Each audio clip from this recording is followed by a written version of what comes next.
with Paul Harrell.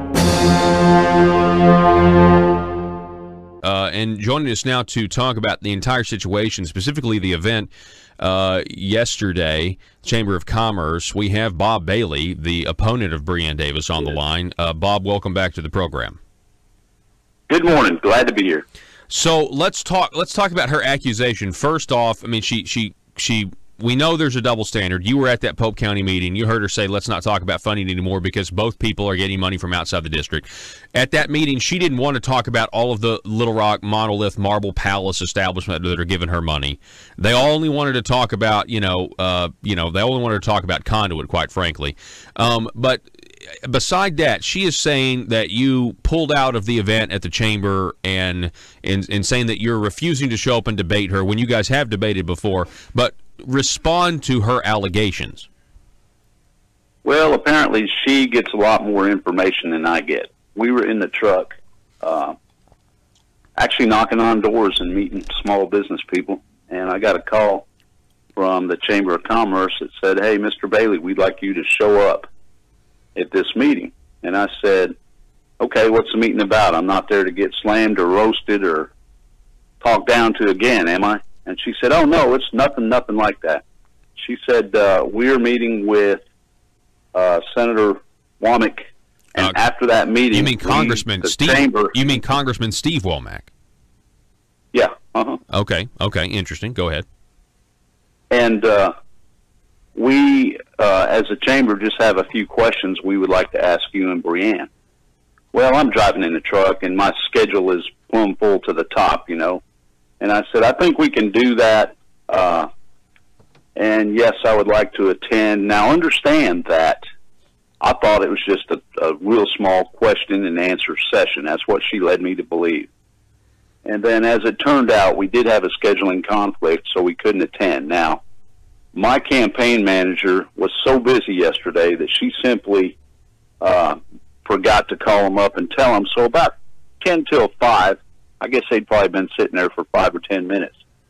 They called again and said, we would like to confirm your meeting. And I said, I'm sorry, did my campaign manager not contact you? And she said, no, we didn't. I said, I'm sorry, we have a scheduling conflict, and I am unable to attend. And she said, okay, thank you very much. And that was pretty much the extent of our conversation.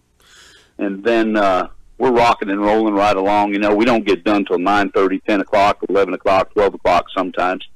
And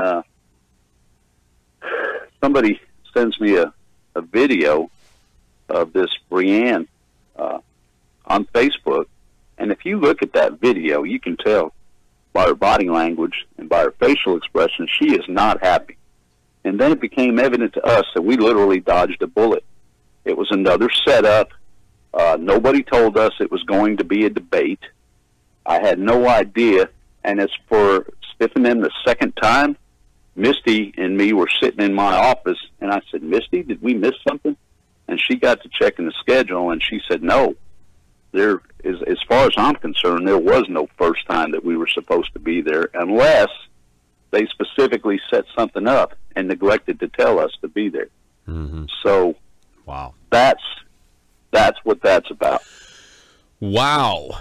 I mean... That's pretty. I mean, we know that they're going to be slick. I mean, these are the games that they're going to play. So you're saying that you originally it was a very informal. They just wanted to ask you some questions. The chamber did, and you thought it was going to be, kind of like, I don't know, cross a table or something. And then it turns out Breanne's there, and it turns out they want to have a debate. And really, I mean, what they wanted to do, I'm sure, is just continue to bring up the same thing, because that's what she brought up. She brought up funding from Northwest Arkansas, right? And, of course, that was weird because she had just said she didn't ever want to talk about it again. Now she's using it again. So I think you're right. I think it's safe to say that it probably was some sort of setup by the establishment, and that's a shame. That's truly a shame, Bob. That seems to be pretty typical of their mode of operation. I'll give you a little backstory on a Republican meeting that we had the other night. All that was supposed to be about was Joe and Brenda coming down, explaining to the committee where they were from, what they were about, and why they were funding me. And the only thing I was supposed to do was introduce them. We heard that Breanne threw a fit, they bent over backwards.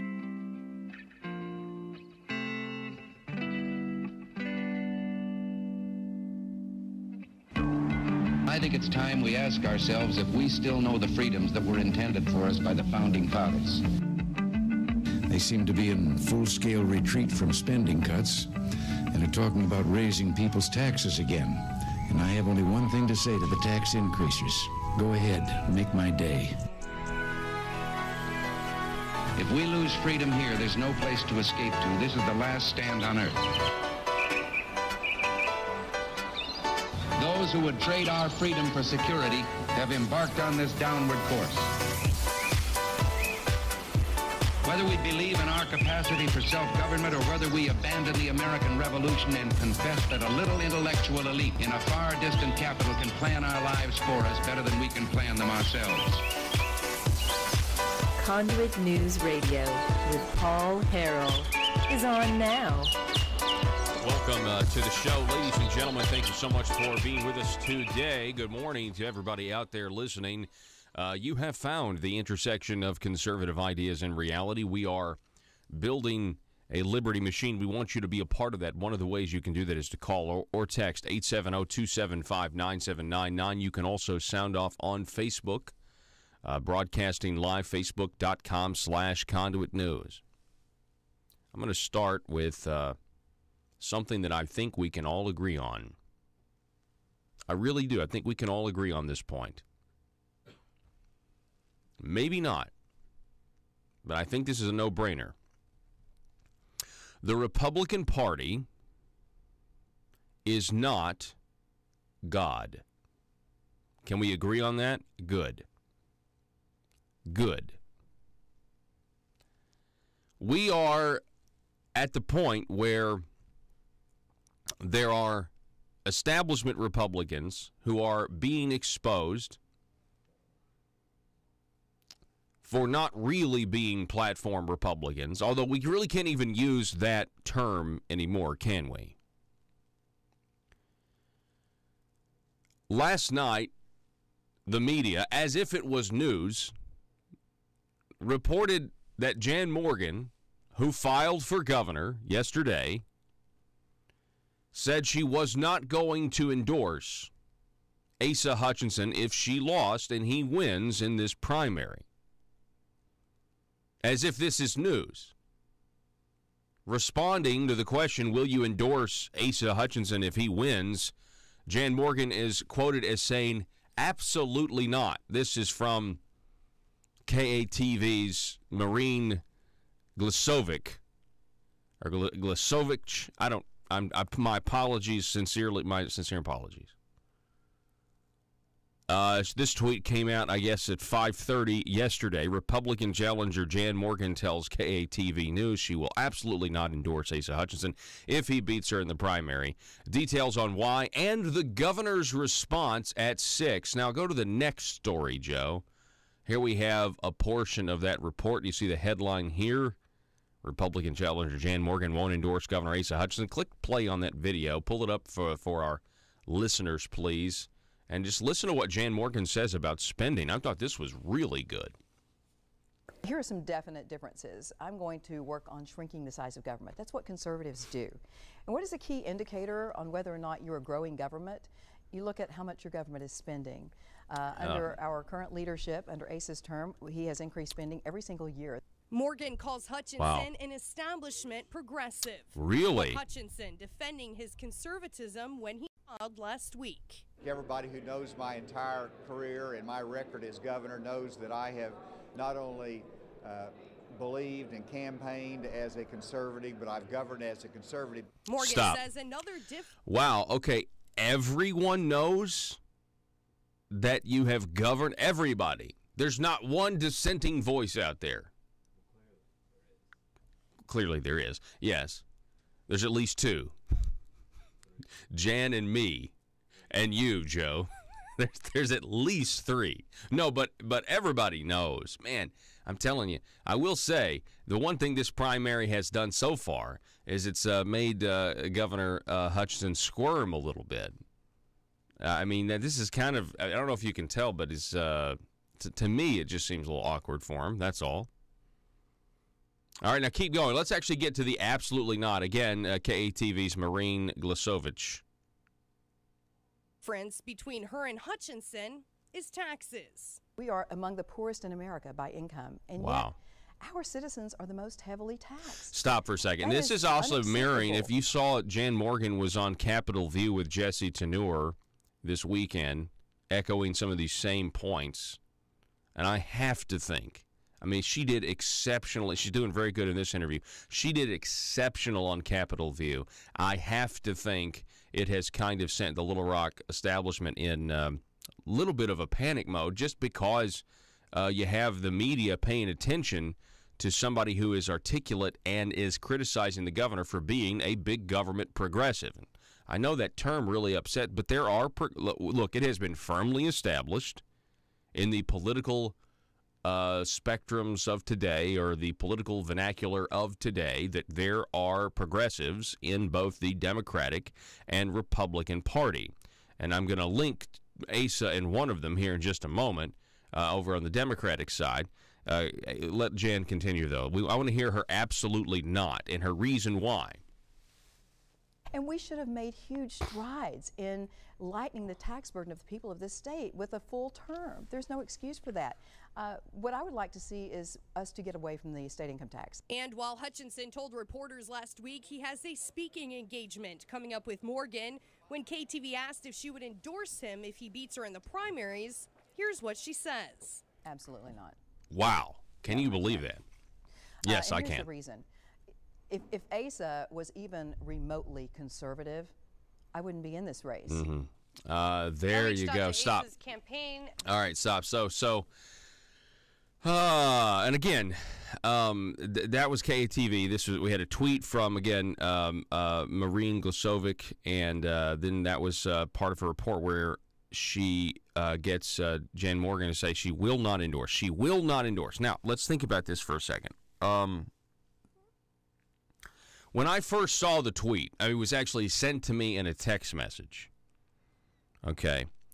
And, of course, I'm thinking, how this is not huge news. I mean, if you've been following the campaign, there's no way Jan would endorse Asa. That's a really good answer. If Asa were a conservative, I wouldn't be in this race. Why would Jan Morgan want to sully her reputation by endorsing a Democrat for all intents and purposes? That's the real issue here. Why would she want to do that? Why would she want to sully her reputation by and betraying all the people that trust her by endorsing a Democrat? Now, what this will do is this will now put a ton of pressure on county committees from the establishment. The fact that Jan says she's not going to endorse is going to make it's going to make the establishment come down harder on the county committees. So that they are now going to be feeling the pressure, and they can be saying, see, Jan's not a real Republican. Well, let me tell you something, and I just want to encourage these county committees. That's why I started this segment by saying the Republican Party is not God. And as conservatives, it has been my goal to use the Republican Party. But for too long in this country and in this state, the Republican Party has been using all of us. And that's why they believe they can bully the county committees, as they did. That's why they believe that they can put the pressure on and demand absolute fealty and loyalty just because Asa's a Republican and he occupies the highest office in the state. And I reject that. Ask yourself, Republicans, and I know this is tough because a lot of you have been Republicans when it was unpopular to be Republicans. You've seen the party, grow to the height that it's at now, but what kind of government are we getting? Folks, fundamentally, as conservatives, what we are activists. We are limited government activists, and we are using the Republican Party in an attempt to secure liberties for the people. And we do that by keeping government contained. We do that by keeping taxes contained, keeping regulations contained. And ACE's not doing that. We do that with a very healthy, robust skepticism of those who are in power making laws that we all have to live by. That's how we do that. And if the Republican Party becomes allergic to those ends, which with Asa and the current leadership, it clearly is, and you're trying to take back and reclaim what the platform actually says. It's, we actually don't want to just talk about these ideas for the betterment of the people. We actually want to see them implemented. Not a Republican get in after campaigning on popular ideas and then coming back to us and saying, well, I'm smarter now and I don't think those ideas can work. No, that has happened way too often. So if somebody's trying to reclaim that, which Jan Morgan is, and if she does lose, why in the world would she then endorse Asa? It's pretty obvious why. And and you know what? Establishment people don't like this because they like to ignore that there's a divide. There is a divide. There's a huge divide. And some of us have got to start following the money. And recognize that that's really what this is all about. I recognize that the folks at the local level, in many cases, are manipulated. They're patronized. They're placated, and they're kept as loyal supporters and phone bankers and door knockers when you're needed. But when it comes to actually getting the government you think you're voting for, and so a lot of people at the county committee levels are figuring this out, and they have figured this out. A lot of county chairs have figured this out. Not all of them. Some of them are big. There are some big government Republican county chairs, and they take the liberal line. They aren't really conservatives. They're not. And I'll tell you this. You know how I know? They will still continue to support Asa in spite of this video. Joe, go ahead and cue this up. Hillary Clinton was in Pine Bluff, February of 2016, where she was addressing supporters because she was in the middle of a primary with Bernie Sanders, and she needed Arkansas to turn out, and she needed Arkansas, she wanted to win Arkansas. And so here is Hillary Clinton saying that she is supporting and supportive of what Governor Asa Hutchinson is trying to do. Now, I'm sure you big government Republicans are going to try to dismiss this. I'm sure you big government Republicans will just ignore this. But I don't think the people will. You want to know why Jan Morgan calls Governor Hutchinson a progressive? It's because he and Hillary Clinton agree on something, and it happens to be health care. Listen. I have to tell you, I'm proud of Arkansas. I'm really proud of Arkansas because both Mike Beebe, the prior Democratic governor, now Asa Hutchinson, the current Republican governor, have been among the most creative leaders in the country to figure out how to expand Medicaid in Arkansas, to take care of more than 100,000 people last time I checked. And you know what that's meant? That's meant not only that people got health care, it's also meant that rural hospitals have stayed open that are closing in states that refuse to extend Medicaid. And I know it's a favorite issue on the Republican right, and I know how hard it is to try to do something as important as extending Medicaid. But I'm proud of Arkansas, and I go around bragging on this state because this was bipartisan. The Republican legislature had to approve it, and I am really supportive of what Governor Hutchinson is trying to do to make sure it stays here in Arkansas. To take care really of supportive. Stop. Health. All right, so not only was that a support, hey, thanks a lot, Hillary, for supporting Governor Asa Hutchinson. Not only is that true, but notice what she said. The legislature, in a bipartisan way, I'm supportive of them, too. So you Republicans in 2013, a la Michael Lamoureux, who voted for this, who rammed this down our throats by telling conservatives and lying to them and lying to even your own colleagues and saying, no, this will work, this is a conservative alternative. Hillary Clinton appreciates you. Hillary Clinton is supportive of you. Oh, by the way, isn't there a photo of Michael Lamoureux out there with Bill Clinton? I know I saw it. This is just dawned on me. I know I saw that. Of course, Michael Lamoureux supporting Breanne Davis for his former Senate seat. Asa Hutchinson supporting Breanne Davis for his former Senate seat in Russellville.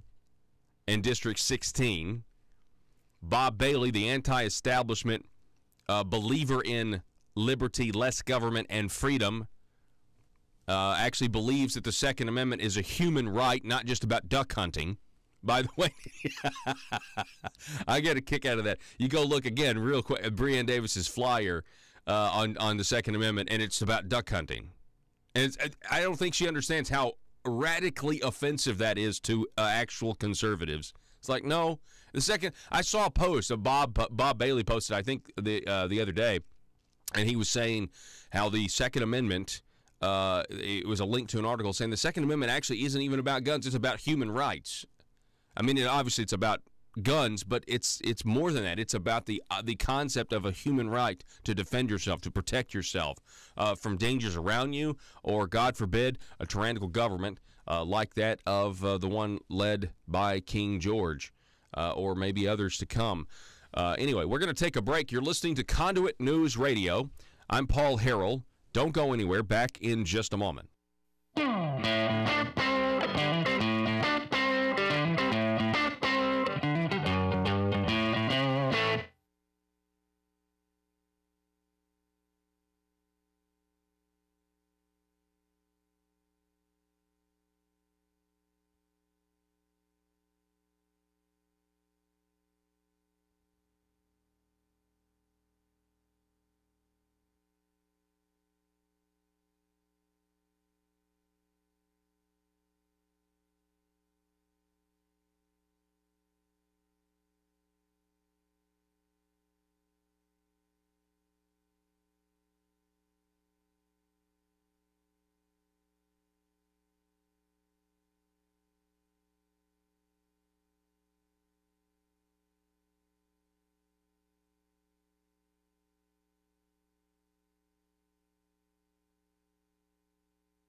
In Arkansas, every single hour there is a politician not getting what they want. For some, it's an absolute nightmare. The sleepless nights wondering if progress will ever come. Lying awake pondering how to grow government in this political climate. Asking questions like, why don't my constituents want to pay a few cents more in taxes? Everyday politicians feel abused and neglected. These politicians are starving for power. They're hungry, confused, and they don't understand why no one seems to care. Will you be a patriot and commit today to help these poor, starved for power public officials? It's simple. All you have to do is commit to stay silent and never dissent or stand in the way of your politicians' rise to power. Never speak up or get engaged to stop the growth of government. By committing to these simple steps, you will ensure the life of your politician will be filled with contentment and the respect they are desperately seeking, as well as campaign contributions from lobbyists. This message brought to you by Aristocrats Serving Arkansas. PHP Parody.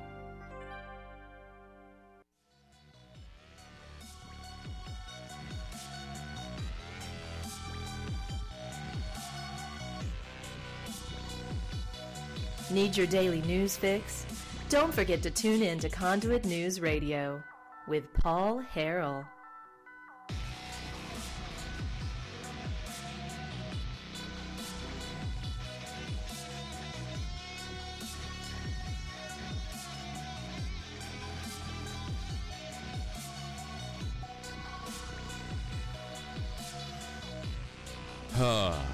It recently came up in discussion with just discussion around the issue of the Marble Palace, and it was said, and someone posed the question, why does the Marble Palace, why are they so resistant to get on board or to get get on with shrinking the size of government? Why are they so resistant to that? Why won't they work with people who really want to accomplish those goals? And there were two answers that came back. And I think both of them are really good. One of them is the fact that the Marble Palace refuses to debate in the appropriate arena for the people of Arkansas so we can get a better deal. So we have a government that does the things that we all agree it should do. And what I mean by that is these people in control of things, they will not have the debate on leaving government the same size or shrinking it. If you go in to negotiate with these people, it is an automatic assumption that government is going to grow. The debate they want to have in this arena over here is, we'll let you debate how much it'll grow, but it's going to grow. You might as well get used to that. It's going to grow, right? And see, that's why there is a divide. That's why there's an impasse, okay? If you go over here to the left, well, I mean, you got to see what my hands are doing, but I really guess I should say to the right. I want to have the debate of, let's talk about how much government is going to shrink, or let's talk about keeping it the exact same size it is right now, getting lower taxes, less regulations so that the economy grows. Because technically, if government stays the same size and the economy grows, government has now decreased in size. See, that to me that's my definition of compromise right there. Okay, let's leave it where it is and let's try to get this economy going. And then, but let's leave it where it is, though. They don't want to have that debate. Now, the number two reason came back, and it's if we were to actually accomplish these goals, it means that there's a whole lot of money from the government going to other people that we can't even really track some of this stuff, where like agencies' money goes, and like where who actually gets this that has a beating heart in their chest. It's like really hard to track. We need to track that stuff. I mean, I want to know. I want to know who's on disability. I mean, you never know. Oh, so and so's on disability. He's my neighbor, but isn't he going out to play softball every week or every day? Why is he on disability? That's weird. That kind of stuff goes on. Anyway, point is, that's on the money issue. Let's just take the $2 billion Blue Cross Blue Shield windfall, okay? That's if we start to keep government the same size or shrink it. There's a lot of lobbyists. There's a lot of people who are dependent on government in big business who stand to lose a lot of money. So that's the other reason. Those are the reasons why the stuff you hear on this program cause people to go into panic mode, because what we're talking about is real reform. We're talking about, when Jan Morgan mentioned this, we're one of the poorest states in the country, yet we're one of the highest tax states in the country. We spend more money on government per person than all the states around us do. We spend almost $8,000 a person. Other states are spending $5,000. And somebody needs to start thinking, well, our citizens are suffering because of that, right? It's like, no, the government has to be big so we can take care of all the poor people. No, what if it's the opposite? What if the people are poor because the government is big? That is my argument. And it is one that is being resisted and rejected as much as we can. Can you imagine the fear on many of these lobbyists' face and many of the special interests' face when they heard that Republicans and the people of Arkansas were going to switch from the Democrats to the Republican Party? Oh, no. Well, they went into action, folks, and they found out how to manipulate us into thinking we got what we wanted when we really haven't. And Asa Hutchinson was a huge part of that. Back in a minute. To accommodate her. And the next thing I know, Joe and Brenda We're standing up talking, and then I've got to give a speech. I'm like, what is this about? So we were totally blindsided on that ordeal. I was completely and totally flying by the seat of my pants on that. Well, we played your speech, Bob, last hour, and you can get it at facebook.com/Conduit News after this broadcast ends, everybody, and it's fantastic. You need to listen to, everybody needs to listen to that first hour because we laid out the facts because we're not afraid of the facts. And I think you did a great job. And, you know, compared to her speech, which we actually did not play because it's like a snooze fest. The only thing, Brienne's speech wasn't about the issues. It was just about all of the people that she's worked with over the years. I mean, she just kept name dropping. Right. And she was dropping names that don't even support her today. They support you, which was odd. That's pretty typical. I mean, she talks a lot but doesn't say much, really. Anyway, continue. It was I'm sorry. obvious to us Yeah, go ahead. Sorry. that at that meeting, it was a set-up deal. There were several people, and it was pretty much a hostile environment for both me and my guests at that Republican meeting. I mean, we had no idea this was coming. I thought a lot of people said, why are you bringing Joe and Brenda down here? And I said, I'm not. They volunteered to come down here to set the record straight. Mm-hmm. That is a transparency issue with us. Well, yeah, I mean, think about hide. this. Think about this for a second, Bob, because Brienne's talking about funding from outside the district. You know, we know where her funding's coming from. It's outside the district. And we're not afraid of the facts, okay? And so when Joe and Brenda come down and meet the people and explain why they feel passionately about limited government in Arkansas and how senators affect all Arkansans, is Michael Lamoureux going to the Pope County? Is Michael Lamoureux going to the Pope County Republicans so he can speak and explain why it's just really necessary for Big Pharma to support Brienne Davis? Is Bruce Hawkins? Is Bruce Hawkins going? Are any of the other lobbyists, are they going to Pope County and being transparent and saying, hey, this is why we're funding Brienne Davis's campaign. We're from Little Rock and we believe in Little Rock. You know, no, they're not doing that. Of course not. And so when you really contrast the two motivations, you have one side that is not afraid of transparency, and you have the other side that is concealing.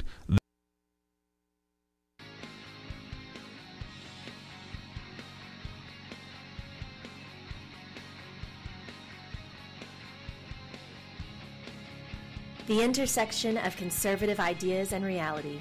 Conduit News Radio with Paul Harrell.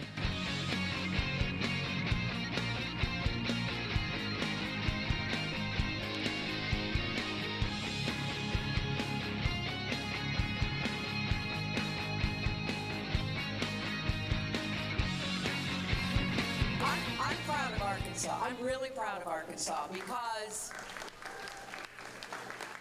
both Mike Beebe, the prior Democratic governor, now Asa Hutchinson, the current Republican governor, have been among the most creative leaders in the country to figure out how to expand Medicaid in Arkansas, to take care of, more than 100,000 people last time I checked.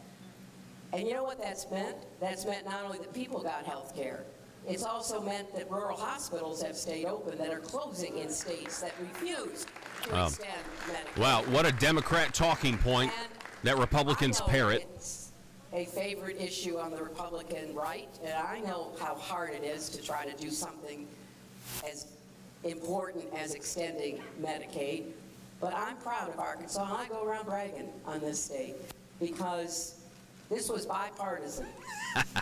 The Republican legislature had to approve it, and I am really supportive of what Governor Hutchinson is trying to do to make sure it stays here in Arkansas. And stop. What is he doing? I know this was in February 2016, but what does he continue to do to make sure it stays in Arkansas? He's supporting Brienne Davis. I mean, she is for this $2 billion Medicaid expansion. Arkansas works. She's for keeping it. That's what she's doing. Now, Tim on Facebook, Tim writes, Hillary endorsing any candidate should be the end of their political career. I'm not going to let you guys run from this. I'm not going to let you Republicans get away from this. Why in the world? Why in the world are you fighting tooth and nail for a socialist program that was given to us by a socialist president? Why are Republicans fighting tooth and nail for a socialist program given to us by a socialist president? That is the real question. And the answer is the money. How do you get Republicans to implement Obamacare when they campaign against Obamacare? You have to pay them. That's how. Speaking of Breanne Davis, there's a lot of lies still going on out there. Breanne Davis is claiming that Bob Bailey didn't show up to a debate. Then she changed her Facebook post, by the way. You know that? Yeah, Breanne Davis ended up saying that she changed it from debating my opponent to engaging my opponent or something. It wasn't a debate. And, the Chamber of Commerce, it wasn't a debate. It was just supposed to be like a normal across the table. Breanne Davis wasn't even supposed to be there. Bob Bailey was walking into a debate. If he had shown up, he would have walked into a debate that he didn't even know was happening, and the audience was jam-packed full of people who were all pro-Breanne and anti-Bob Bailey. And so Breanne, pretty frustrated on that, on Facebook, this was last week, she said this. We've talked about funding some throughout the campaign and different things, and my opponent has had 90% of the money in his last report come from one family out of Northwest Arkansas. and I wish that he would have been here today to talk about it. That's factual. They talked about it 2 days. Stop. That was last week. 2 days before that, they did talk about it. They spent an entire Pope County Republican meeting talking about it. And when finally the hammer was dropped and somebody brought up the fact that there are people who are who most of your money's coming from Little Rock, so what difference does it make if it's coming from Northwest Arkansas or Little Rock, especially if the Little Rock is the lobbyist, and they want something for the money. And so when that point was brought up and Breanne Davis's turn was when it was her turn to speak, this is what she said. First of all, I want to say I actually agree with Kayla Bailey. Where we're getting our money should be a non-issue, and I hope that it can cease being talked about. It's being talked about on the radio every day, and both sides are taking money from both individuals within the district and money from outside the district. So I do hope that it can become a non-issue. I agree with you on that. It should stop being talked about. Stop. Breanne Davis, that's her 2 days before. She says where money is coming from in this campaign should stop being talked about. Now, that's because she's vulnerable, because she's getting money from every big lobbyist there is. But then 2 days later, she brings it back up to attack her opponent. I wanted to remind you of that. That's called being a double-minded individual. That's what it's called. Oh, my goodness. This is just amazing when you think about it. Oh, and by the way, you have to look at where people stand on the issues. Where people stand on the issues is what matters, right? Unfortunately, I told you this yesterday. This is going to get, in the next 2 weeks, this particular special election is going to get extremely bumpy. And that's an understatement. The ASA and the establishment will pull out all the stops. Everything that Breanne Davis's campaign does from here on out is to protect and ensure a $2 billion program windfall for her friends that support her, meaning the lobbyists that support her. That's what everything is going to be done. They're going to try to paint Bob Bailey as an extremist. They're going to try to paint him as a gun nut. They're going to try to get more Democrats out. We have documented that Democrats are supportive. By the way, Hillary Clinton Democrats. Amazingly, it's Hillary Clinton Democrats who have come out made Facebook posts saying that they're out to sabotage Bob Bailey because they believe Breanne Davis is the centrist choice. And if we're stuck with a Republican, it might as well be the centrist choice, Breanne Davis. There's going to be more of that. Certainly going to be more of that. But I want you to know something. if you live in District 16 and you're listening to this broadcast, I just want you to know that you are a part of getting the word out to turn out and vote. You are a part of trying to send the establishment a message. You are a part of the liberty movement, of a grassroots, unless you are just listening to this as a member of the Breann Davis campaign, then you are not a part of it. Matter of fact, turn the channel. I gotta turn the channel. I gotta say something to the real Bob Bailey supporters. Breann Davis campaign. I don't need you to hear this. You guys turn the channel. I need to tell somebody. I need to tell them something secretive. I'm just kidding. Not really. Let's take a look. Let's take a look at who all is filed, shall we?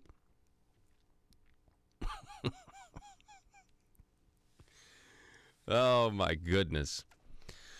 So, if we go over to the Secretary of State's website, hang on one second. What has happened here? I'm trying to, let's see. You've got it up. I don't have it up yet. So, we go to candidate search. So, we go to sos.arkansas.gov. Under elections, click on candidate search, okay? And then you go down to the bottom of the page, and I'm going to sort by party. I'm going to click sort by party, and I'm going to hit view candidate list. I'm just kind of walking you guys through this. Okay, so now we have, this is the current list of everybody who has filed for office so far. Now let's skip the Democrats so far because it doesn't really matter. I'll spend some time on the Libertarians. I'm just going to highlight this right here.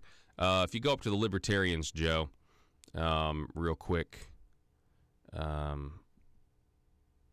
Mark West. Look at that right there. Mark West has filed for governor. That's interesting. Mark West has been on this program several times.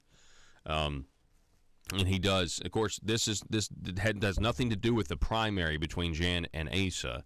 I'm just saying he is running in November.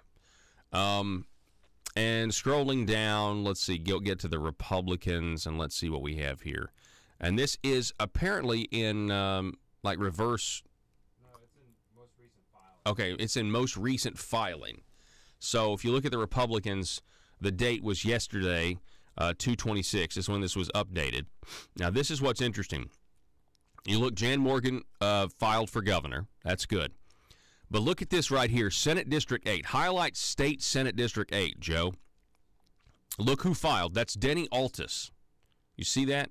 It's right above Governor, Joe, right above Jan Morgan's name, right? See, Denny Altus. Now, what is State Senate District 8? What is that? That is Jake File's seat, okay? And this is there's a difference here between special election. The special election for District 8 is an election for you to finish out the rest of Jake File's 4-year term, hopefully with less corruption.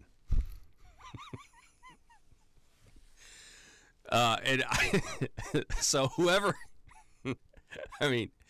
fills it, 4 months to go, and then they're going to have another election in November for the next term.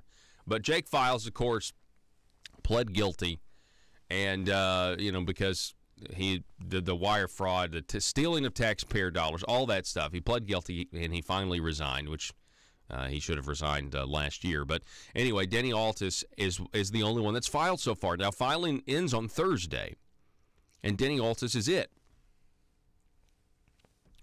And so I got to thinking, and the folks at Conduit News got to thinking, what happens if Denny Altus gets no opponent in the special election by noon on Thursday? What if he's the only one who files, no pun intended, for the special election? What I'm told is that we can report that he could become the voting senator of Jake Files in his district if you wait 48 hours from the close of filing noon on Thursday. So he would immediately, because he'd be the only one that filed to replace Jake Files, Denny Altus would immediately become a voting member. Now, I've talked. The last time I mentioned Denny Altis' name, I mentioned him in a positive light. He was thinking about running, and I mentioned him in a positive light because of what he did with Act 746. It was some really, really, really clever legislating for the people, giving us more freedom. But Denny Altis has said, from what I can tell, that he's on board with the Arkansas Works program as it is, this whole let's get a waiver and let's do this, and that's unacceptable to me. It's absolutely unacceptable to me. So I'm just letting the people of District 8 know, those of you who are listening to the program on KFPW out of Fort Smith, 1230 AM and 96.7 FM out of Fort Smith, I'm letting you guys know that if nobody else files for that special election, and I know it's only a 4-month term, but if you don't file, then Denny Altis is immediately going to fill it and become a voting member. And there's a piece of legislation that backs this up. I've got it right here in front of me here. Joe, no bother in pulling this up, but if you go back, this was, I guess, in 2017, and let me see here. It talks about unopposed candidates other than candidates for mayor, governor, and circuit clerk shall be separately declared and certified. The Secretary of State. It gets down here. Separate from an abstract, the county board shall certify all unopposed candidates for these offices as elected in the same manner as if the candidate had been voted upon at the election. Declare and certify the candidate as elected in the same manner as if the candidate had been voted on in the election. Anyway, point is, that's what's going to happen here. If nobody else files for this special election, they're going to have their voting member. And they're going to have a voting member that is, they're saying in the Senate that they are kind of, short on some votes. I don't know where it is right now, but maybe they're kind of short on some votes. So we shall see. Folks, the phone number, 870-275-9799. That's 870-275-9799. Feel free to give us a phone call or a text message this morning, or you can sound off over at facebook.com/Conduit News. Going back to who filed, okay, we were just looking at Jake Files in Senate District 8. I see where Congressman Rick Crawford has filed for re-election as well. I see where Asa Hutchinson's pick, Cole Peck, who is primarying one of the most conservative legislators down there, which is State Representative Dan Sullivan, he filed on the 23rd. It's unbelievable, man. It's unbelievable. When you try to save the state money in the healthcare industry, and the healthcare industry then finds you a candidate to run against you. It's unbelievable. I see where on the 22nd, the return of the Brian King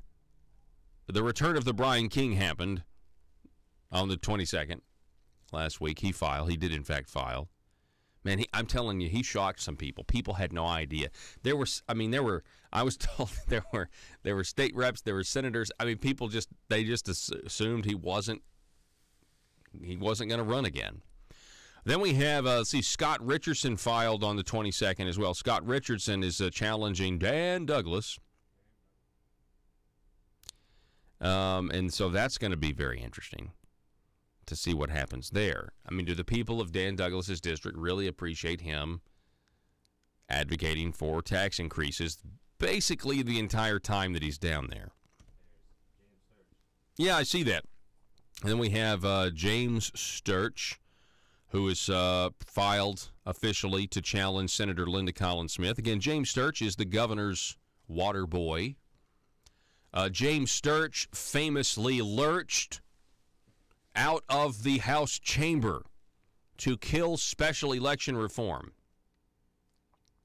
So if you are upset when your school board or your municipality loves to call special elections the Tuesday after a 4th of July weekend, to try to raise the millage or try to, raise a sales tax, and you're like, I've got to go and vote on this again?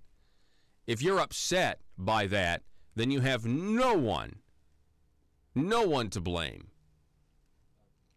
other than James Sturch. And there's a video out there that is I got to I'm sorry. I'll finish this thought. There's a video out there of James Sturch getting up and walking out of the chamber at the exact time to kill the bill. After he had voted for it. He voted for it. Then he got a text message on his phone. You can see it all on the video. When he gets a text message from somebody, I don't know who it was. Well, I have a report of who it was, but I can't just say it. I don't know who it was exactly, but he gets the text message, and they're getting to the S's. His last name is Sturch, and he says, you know what? This basically, you can tell this text message tells me to get up out of my seat and kill this, because it only had passed by one vote at that point, and if he gets up out of his seat when they're calling his name after he'd already voted for it, it's a legislative procedure, then the bill dies. And so he got up, and that's the day that James Sturch lurched out of the chamber and contributing to every special election. By the way, there's a tally somewhere of the James Sturch. I mean, how much that little lurch, that little stroll. And by the way, he was right back in his seat. He was right back in his seat for the next vote. There's been a ton of special elections all across this state this year where, and of course, you got a 70% chance of getting a higher tax if you have it in a special election versus a general election. You've only got a 45% chance of passing a tax in a general election, according to the Arkansas Center for Research and Economics. Got a text message. Hunter writes in and says, God save the Brian King. We've got to take a break, folks. Don't go anywhere. Back in just a moment.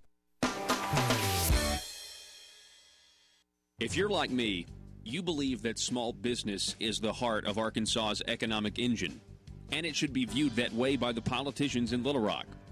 Conduit for Commerce also believes, like you and I believe, policies that achieve less regulation and lower taxation help small business in Arkansas thrive.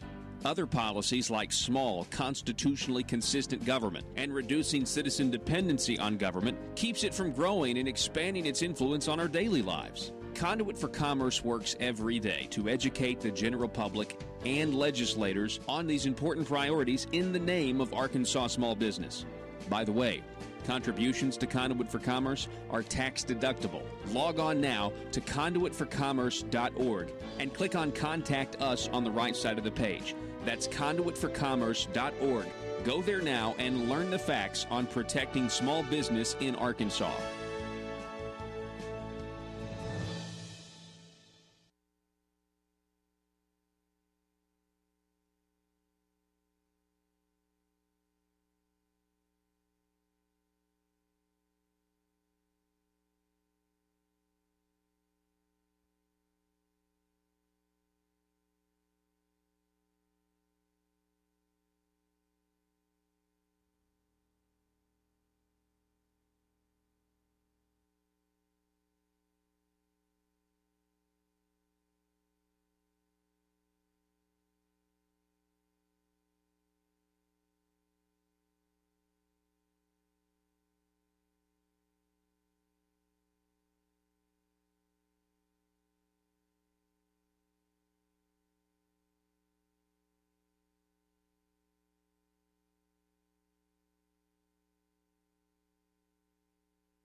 It's a PHP parody. Hey, man, you got any of that marble rock? Yeah, I've got the hookup. Thanks. I need a fix real bad. I'm itching to grow some government. How much you need? I'm gonna need a taxpayer's dime bag. No problem, sir. 1 taxpayer dime of marble rock. Enjoy. Thanks, man. They don't call it Little Rock for nothing. Am I right? Did you know your state representative or state senator may be addicted to growing government? The drug is called marble rock, and too much of it will cause marble fever. Watch for the warning signs. Does your legislator suddenly display a lack of humility when faced with basic questions? Does he or she suddenly develop hubris and pride that was not present during the campaign for office? These are signs they might be smoking the terrible drug Marble Rock. The solution? Detox. Vote for detox. Vote to send them home for their own good. Warning! Some politicians once voted out of office will not go home and stay in Little Rock to get their fix by lobbying, also known as the Burris Syndrome. PHP Parody.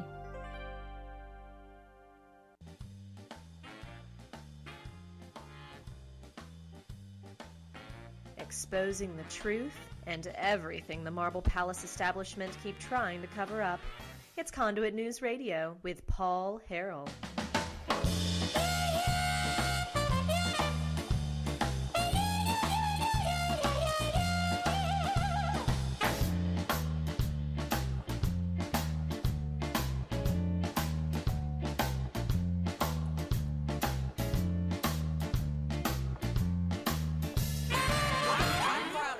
I'm really proud of Arkansas because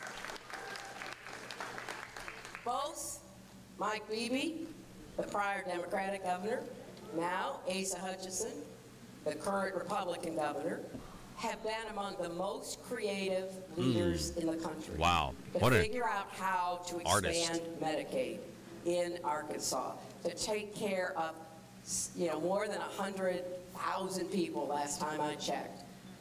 And you know what that's meant? That's meant not only that people got health care, it's also meant that rural hospitals have stayed open that are closing in states that refuse to extend Medicaid.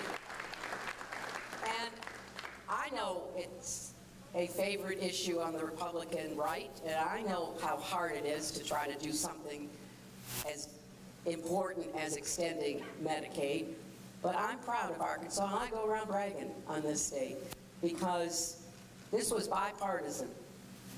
The Republican legislature had to approve it, and I am really supportive of what Governor Hutchinson is trying to do to make sure it stays here in Arkansas, to take care of people and provide health care. Oh, wow. And again, when somebody tells you they want to get rid of it, very often the people saying that are people who have health insurance. There we go. It's so depressing. It's absolutely so depressing that we're still gonna have these people who are going to fight tooth and nail for this program. And what do you do? What do you do with that? I mean, if you're still so, I mean, what do you do? How do you reconcile that? You say, well, Hillary Clinton was just in campaign mode. Really? She's talking to a room full of Democrats. You're telling me that's a campaign decision? She's talking to a room full of Democrats, and she openly praised in 2016. She was in a heated primary with Bernie Sanders, and they were both trying to prove which one of them was the most socialist or Marxist. You're telling me that was just campaign talk, that she didn't really mean it? Of course she meant it, because Asa Hutchinson has accepted that health care is a right and the responsibility of the government for all, and that's the path that we're going down. And that is a progressive idea, and Hillary Clinton has said many times that she's a progressive, an early 20th century progressive is how she identifies herself many times. And so the two might have different ideas about how to get us to whatever destination we're headed, which is to the left and socialism, but they both agree that this is the direction we need to go. That's how you have progressives in the Republican Party and progressives in the Democrat Party. So to put a bow on this, it is no wonder Jan Morgan, when asked yesterday if she would endorse Asa Hutchinson if she loses this primary, she says absolutely not, because if he were a conservative, I wouldn't be in this race. It's exactly right. Why would you want to endorse someone who pursues policies that Hillary Clinton comes to Arkansas, agrees with, praises, and says she is, quote, supportive, end quote, of? We have one more hour coming your way next.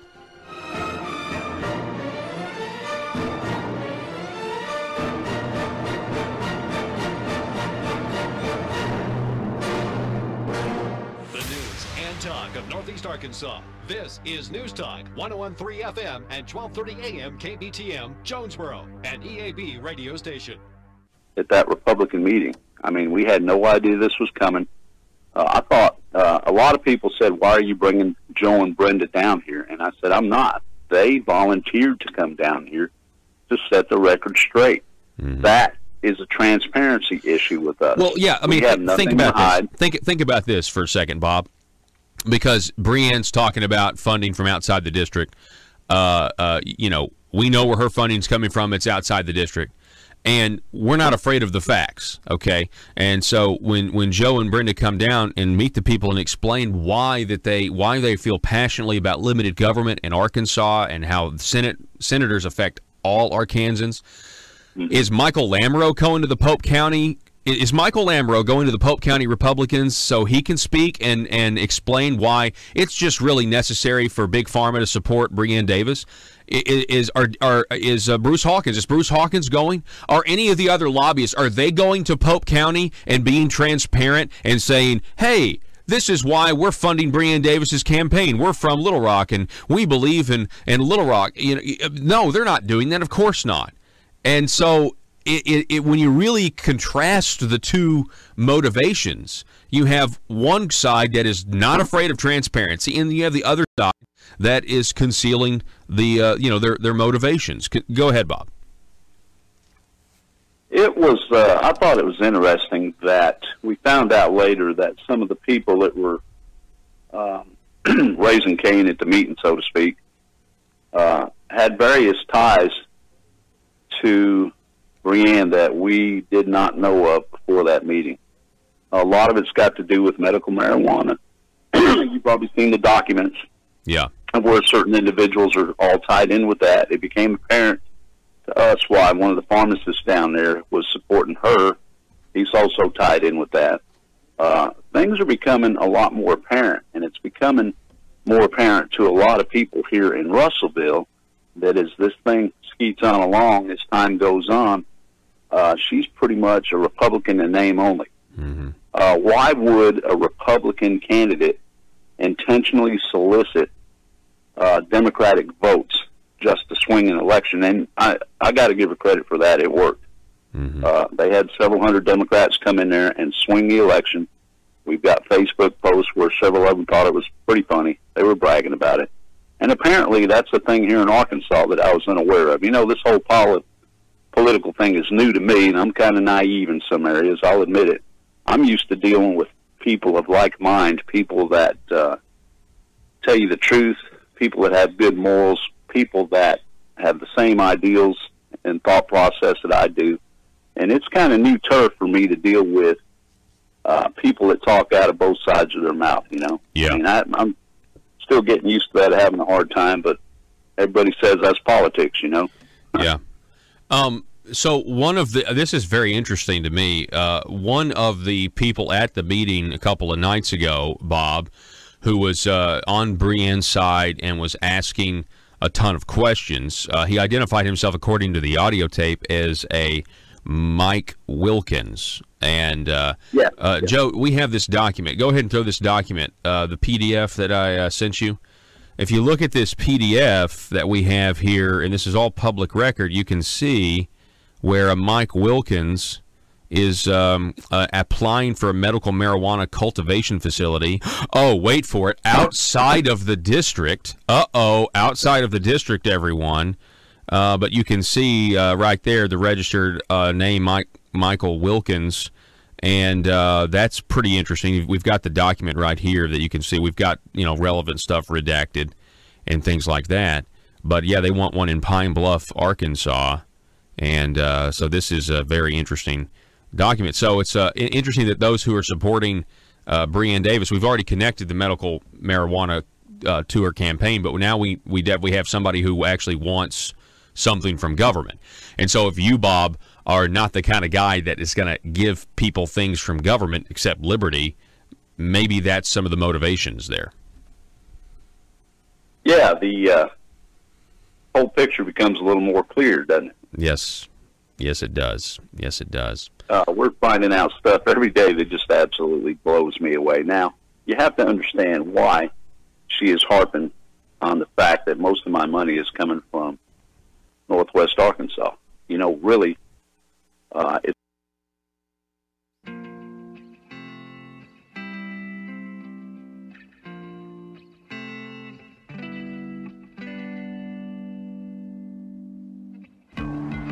think it's time we ask ourselves if we still know the freedoms that were intended for us by the Founding Fathers. They seem to be in full-scale retreat from spending cuts and are talking about raising people's taxes again. And I have only one thing to say to the tax increasers. Go ahead, make my day. If we lose freedom here, there's no place to escape to. This is the last stand on earth. Those who would trade our freedom for security have embarked on this downward course. Whether we believe in our capacity for self-government or whether we abandon the American Revolution and confess that a little intellectual elite in a far distant capital can plan our lives for us better than we can plan them ourselves. Conduit News Radio with Paul Harrell is on now. We'll do a little exercise. Going to do a little exercise that we teased last week that we weren't able to get to. What politicians say versus what they do. And we're going to give you some real Arkansas examples. Before we get to that, welcome. This is hour number 2. You have found the intersection of conservative ideas and reality, where we are building a liberty machine.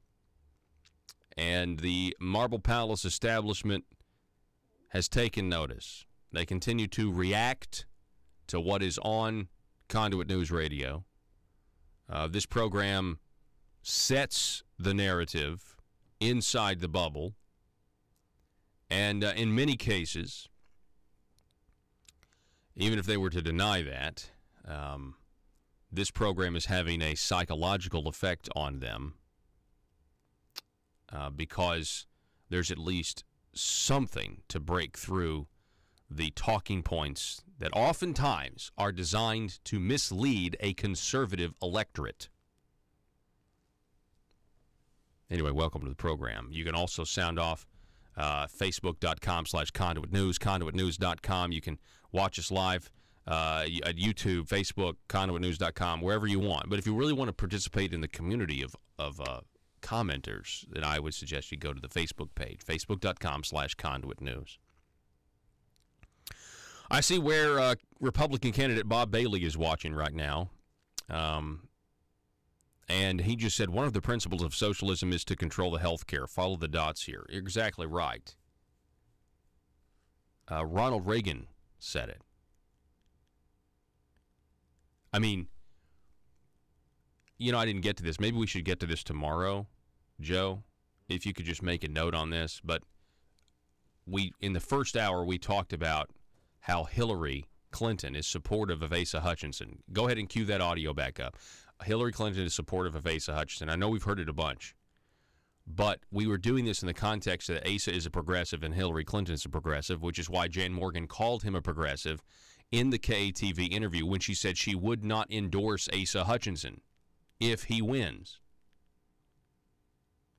And Asa's response, which we didn't get to, was to quote Ronald Reagan, who says, I don't know, he was like, Ronald Reagan would be so disappointed. Oh, Ronald Reagan would be so disappointed. Ronald Reagan would be disappointed with you, Asa. Have you ever gone and heard and listened to Ronald Reagan say that the gateway to socialism is to get the foot in the door of health care?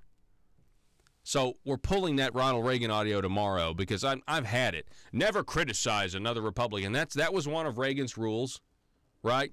To never criticize another Republican. But these Republicans, Reagan wasn't around for these Republicans. Reagan wasn't around for those that had a disdain for average people like the media does flyover country. Yeah, they really hate us. Yes, exactly. Exactly. I mean, I'm not saying that Asa does, but there are Republicans who hate average people. From where I'm sitting, they have a disdain for conservatives, for people who want government to not enrich the politician. Well, that's what's going on. Anyway, so we said all that in the context. I'm just kind of working this together because we want to get to our exercise of what politicians say versus what they do. But it was all revolved around. But what I'm saying is when he uses Reagan as an excuse to not criticize other Republicans, it's different times now, folks. It's different times, and Reagan wasn't a perfect president. He spent too much money. But I will tell you this. He was right on when you look at if you can control the health care, you can get socialism everywhere else. And that was Reagan's warning. And all of you ignore it. Or not all of you, but we're ignoring it. We're trying to keep Obama's socialist program. Go ahead, Joe. Well, mainstream media outlets dislike Flyover Country so much because we don't exist in their bubble. Like, their bubble, for the most part, is either East Coast or West Coast, and that's where they have the most influence, like CNN, NBC, MSNBC, thank you. Both of those, or all those mainstream news organizations, have all of their power in the East and West Coast, and we don't fall under their bubble, which means we're outliers that they can't predict. Mm-hmm. Yeah, after Donald Trump won the election, they were doing a critique of the media and just how wrong they were and how in the tank they were for Hillary. And there was an article out there, and I know some people have tried to prove it wrong, but for the most part, it's accurate. And the point that it was trying to make is not lost. How many people who work at NBC on the East Coast, ABC on the East Coast, vice versa on the West Coast, actually know someone that owns a pickup truck? And the answer was staggeringly low. Staggeringly low. Because they're just so disconnected. And so that's to your point, Joe. Here's, real quick, one more time for our 7 o'clock audience. Here's Hillary Clinton in Arkansas. I'm really proud of Arkansas. February 2016. Both Mike Beebe, the prior Democratic governor, now Asa Hutchinson, the current Republican governor, have been among the most creative leaders in the country to figure out how to expand Medicaid in Arkansas, to take care of more than 100,000 people last time I checked. And you know what that's meant? That's meant not only that people got health care, it's also meant that rural hospitals have stayed open that are closing in states that refuse to extend Medicaid. And I know it's a favorite issue on the Republican right, and I know how hard it is to try to do something as important as extending Medicaid, but I'm proud of Arkansas, and I go around bragging on this state because this was bipartisan. The Republican legislature had to approve it, and I am really supportive of what Governor Hutchinson is trying to do to make sure it stays here in Arkansas, to take care of people and provide health care. There you go. Hillary's supportive of what the legislature did, what they're continuing to do, and she's supportive. I'm sorry, not he. She's supportive of Asa Hutchinson, right? So we talked about that at length, and we tied in a lot of stuff there. But you go get that first hour. It's up on the podcast audio only right now, but it'll be available video and audio across all of our platforms here when the program ends in just a moment. I'm told that Doyle Webb referred to that Ronald Reagan rule. Let's see here. Doyle Webb alluded to the Reagan Don't Criticize rule last night at the Faulkner County Republican Committee meeting without naming Jan. Well, how are you supposed to have a Republican primary then? This man is a progressive. He supports the same program that Hillary was supporting a year ago or 2 years ago, February 2016. I mean, come on. We're supposed to ignore that? How does the Republican-controlled General Assembly ignore what you just heard? And the only answer is, the only way to ignore it is to be delusional and detached from reality. Or to say, well, I'm a progressive, like Asa is, and there are some things that we agree on. This is one of them. We're moving in the same direction. The idea that we're actually opposed to one another is really just a form of theater where we have the nice proscenium and the electorate and constituents are not supposed to, understand that there really is a fourth wall because we're not going to break that fourth wall. We're going to make sure you understand, and we're in the confines of the proscenium. We're going to make sure that you understand that I'm a Republican and I stand opposed to what the Democrat stands for, except when we don't. And that fourth wall is broken, and the audience, full of the voters, realizes that you're not really who you say you are, that you are trying to paint a perception that is different than the reality of the situation, which is you have players on a stage manipulating you for power that is later converted into money.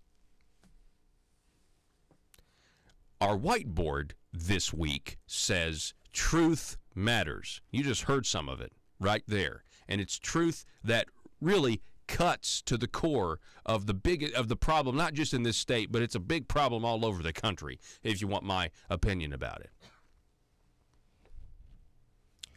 All right. Let's get to some real-world examples of people who say one thing and then do another.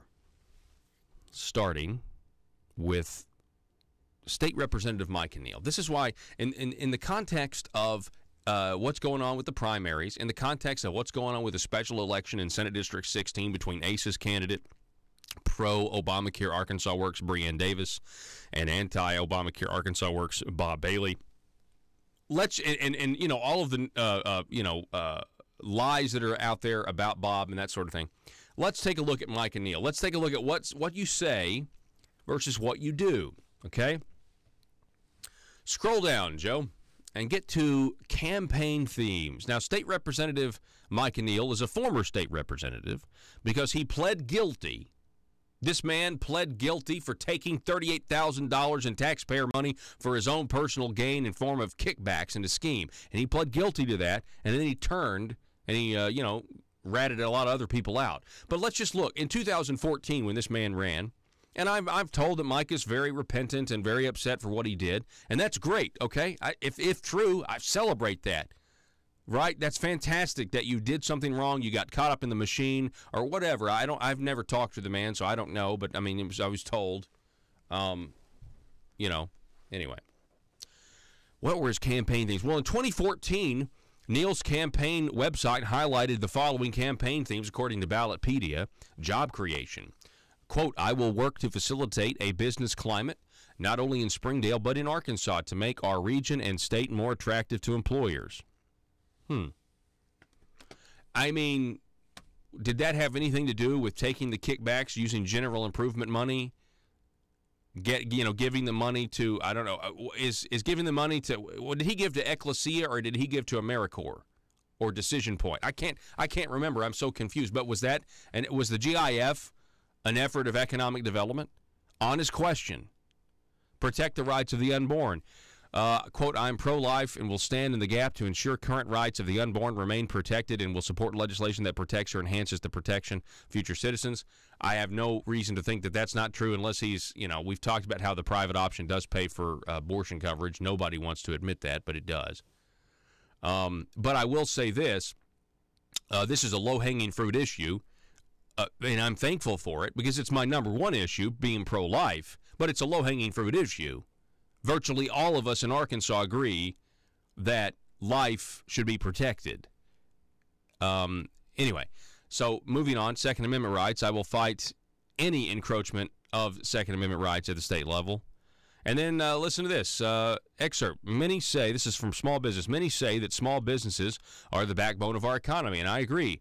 As a small business owner, I understand the expenses and regulations that the government places on small business owners. Now, stop, right?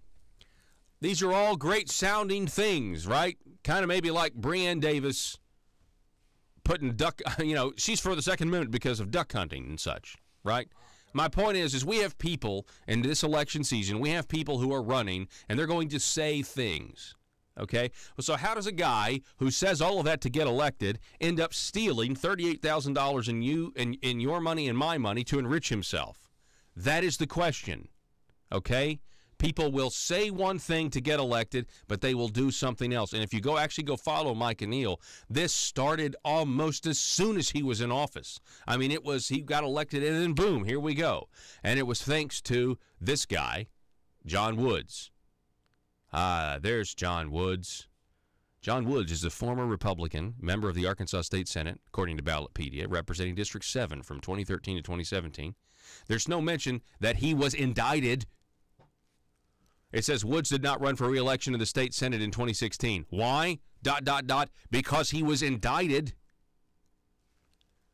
Scrolling down, do we have any campaign themes for John Woods? Here we go. All right, in 2012, John Woods says he's a fiscal conservative, according to Ballotpedia.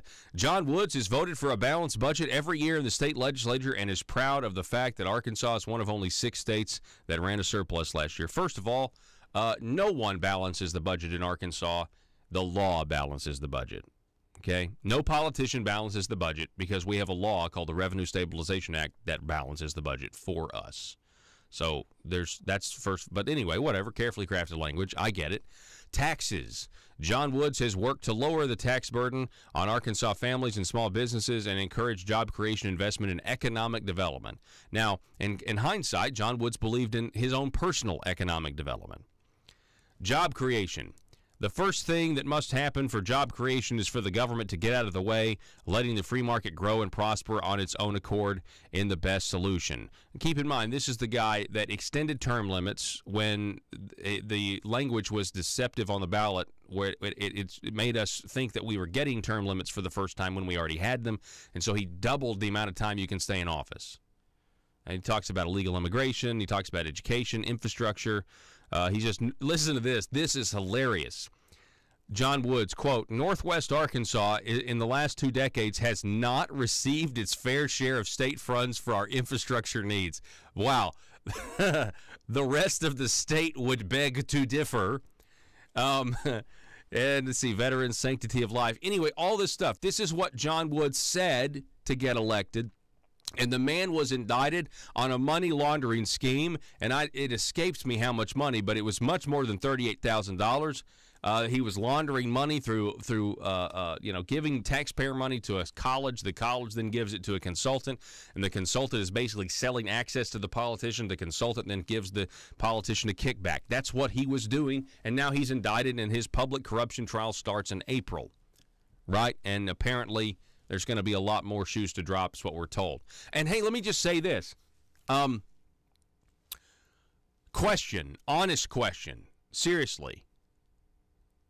Does Brian King announcing for re-election when we thought he wasn't going to, does that mean he knows something? And I don't know. I haven't spoken to him about this.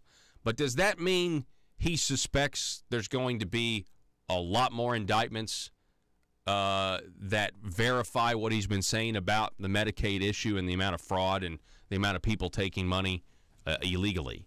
That's my question. All right, last up, practically, let's look at, wait for it, Jake Files. Jake Files, former Republican member of the Arkansas State Senate, according to Ballotpedia, representing District 8 from 2010 to 2019. On January 29th, 2018, the United States Department of Justice announced that at least this is updated. The Department of Justice announced that Files had pleaded guilty to federal charges of wire fraud, bank fraud, and money laundering. On January 30th, 2018, Files submitted his resignation letter. His resignation took effect on February 9th, 2018. Files served in the Arkansas House of Representatives from 1999 to 2003. He ran for re-election in 2004, but was denied. Does he have any campaign themes? Joe, scroll down. What are his campaign themes? Okay, here we go. Reducing the size of government. Nope. The guy was for the internet sales tax, which would grow the size of government by increasing the revenue to the government.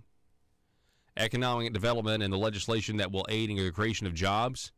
Well, that's for big government because economic development means giving money to China, taking taxpayer dollars from us and giving it to China. Supporting pro-family legislation, whatever that means. Improving education and making sure our teachers get what they need to be successful without burdening them with bureaucracy. Helping keep more of what we earn in our own accounts and reducing the tax burden. Governmental transparency and openness. Governmental transparency and openness was a campaign issue for Jake Files. Boy, if we had a more transparent government, maybe we would have caught this guy sooner. Recognizing the impact small business plays in our economy and looking for ways to incentivize more growth. protecting our children from those who prey on them, seeing real action on I-49 in our lifetimes, supporting U of A Fort Smith in their role, protecting individual property rights, enforcement of immigration law. So that's what he ran on. Jake Files, that's what he ran on, District 8. So, the guy took general improvement money, directed it to one of his employees, had his employee open up a bank account in her name, had the money transferred to that bank account, had her empty the bank account, half a cashier's check, the other half cash, and hand it over to Jake Files, according to her testimony in a sworn FBI affidavit, to get a search warrant for his electronic devices.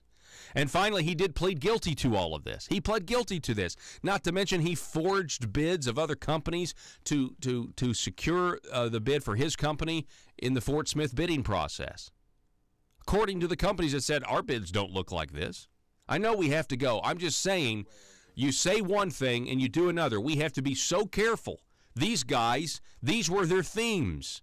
And yet, look who they were really in bed with. Look what they did. And the same thing is going on today. We got to take a break.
Determined to drain the swamp in Little Rock, it's Conduit News Radio with Paul Harrell.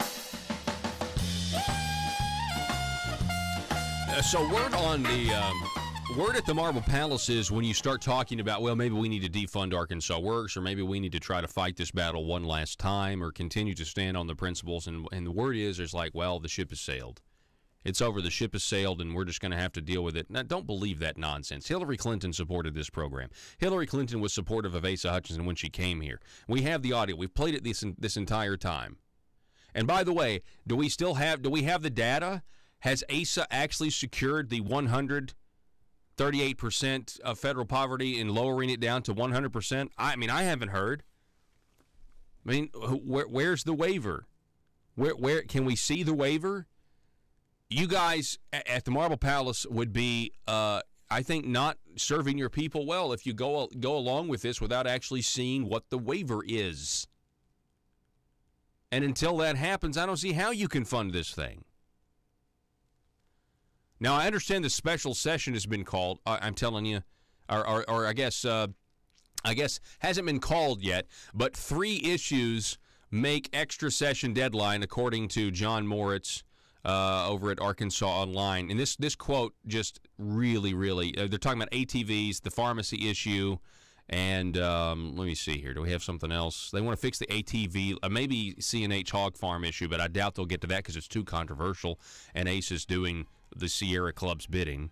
But listen to this quote. The governor and legislative leaders have sought to ensure that a special session held at the end of the ongoing fiscal session will be compact by avoiding complicated issues that are likely to spawn lengthy debates. The governor and legislative leaders, these legislative leaders are embarrassments to the idea of representative government.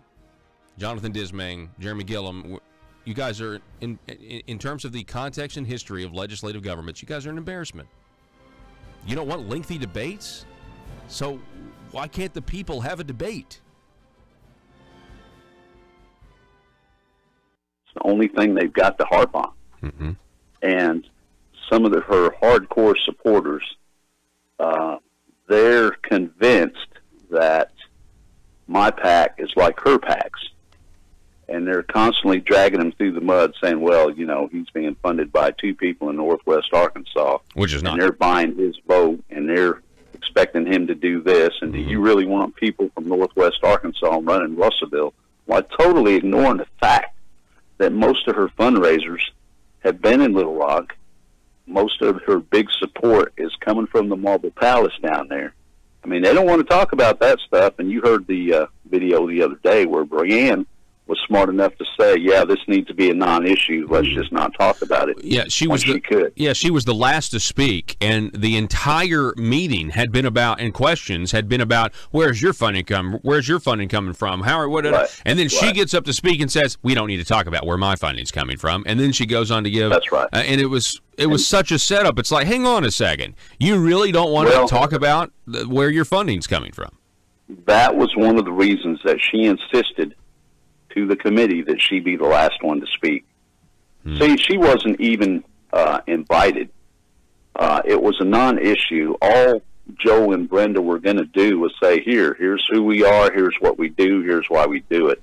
She found out about it, and I understand she pitched a little hissy fit and insisted that it turned into something that it wasn't meant to be. Right. Well, apparently all this went on, and I didn't have a clue. You know, all I knew, I was just going to show up and introduce Joe and Brenda, and that was the end of it. It was just, exactly. It was just supposed to be, a conversation about why they feel the need to be involved. And then she found out about it, and she tried to turn it into some sort of candidate forum.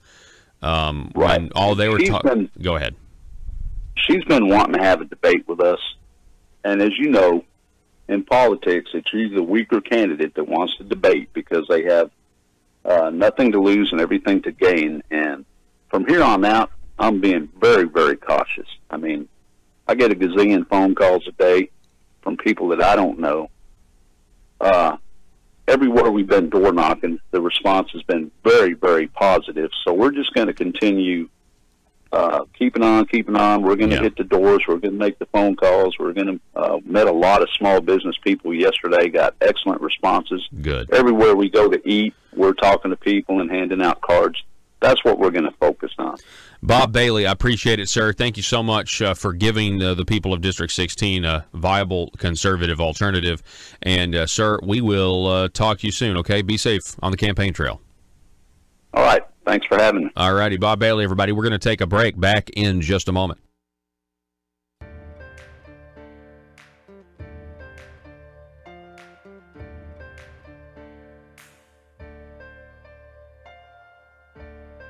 Bringing you your daily dose of truth. It's Conduit News Radio with Paul Harrell. All right, folks, welcome to the program. Thank you so much for being with us. We're kind of in the home stretch here, and I'm going to welcome to the program State Representative Bob Ballinger is on the line. Bob, welcome back, sir. Yeah, well, thank you for having me, Paul. Absolutely.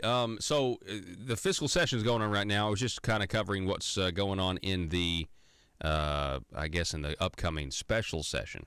But can I get your comment? Can we start by these letters? This letter from the Speaker of the House, Jeremy Gillum, putting this extra requirement of 2/3 before we can go to special session, and then kind of uprooting the concept of maybe just having the vote in the fiscal session and letting you guys legislate. I'm very critical of that, and I have been very critical of that because I think it's robbing you guys of power. Can I get you to respond to that? What was your reaction? Oh, well, I'll tell you that, I don't like putting the additional requirements on and the additional hurdles. I didn't like that at all. However, I do understand the motivation behind it. The idea is to preserve the fiscal session for only budget bills. Mm-hmm. And so if we did open it up generally, then it makes it where we could really find ourselves. I mean, it's 2/3 vote to waive the rules. If you have enough people who have enough bills that they want to run, you can collect together that and get rid of the 2/3 vote. So it's sort of like the Revenue Stabilization Act, right? I mean, all that is a bill. So every year it could be changed. So, we could do it. But because of the fact that it is so important to Arkansas, we show a lot of fidelity to it. Yeah. Where we almost have to put those same kind of protections on the fiscal session to avoid opening it up to having 2 full general sessions. So that is the motivation of the leadership. I didn't like it because, at that time I was carrying legislation that should have had no trouble getting the 2/3 vote, but going around and collecting the signatures is a lot bigger hurdle to do.